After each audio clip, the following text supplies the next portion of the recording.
अहम ख़बर शामिल कंदासीं। इलेक्शन कमीशन के फैसले ते हिकमत अमली लाइ वज़ीर आज़म हाउस ऐं पीडीएम ऐं हुकूमती इत्तेहादी जमायतन जो इजलास जारी है। वज़ीर आज़म शहबाज शरीफ, बिलावल भुट्टो ज़रदारी, मौलाना फज़ल रहमान, मरियम नवाज़ ऐं ॿिया अॻवान शरीक थिया आहिनि। इजलास में हेलीकॉप्टर हादसे में 6 फौजी ऑफिसरनि जी शहादत ते ॾुख जो इज़हार कंदे शहीदनि लाइ दुआ करे भेटा पेश कई वई आहे। इजलास में इलेक्शन कमीशन के फैसले खां पोइ वारी सूरत ते गौर वीचार कयो वियो आहे।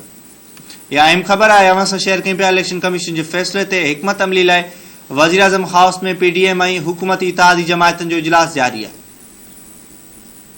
अवां खे आगाह कयूं पिया। वज़ीर आज़म शहबाज शरीफ, बिलावल भुट्टो ज़रदारी, मौलाना फज़ल रहमान, मरियम नवाज़ ऐं ॿिया अॻवान शरीक थिया आहिनि। इजलास में हेलीकॉप्टर हादसे में 6 फौजी ऑफिसरनि जी शहादत ते ॾुख जो इज़हार कंदे शहीदनि लाइ दुआ करे भेटा पेश कई वई आहे। अवां खे आगाह कयूं पिया। इजलास में इलेक्शन कमीशन के फैसले खां पोइ वारी सूरत ते गौर वीचार कयो पियो वञे।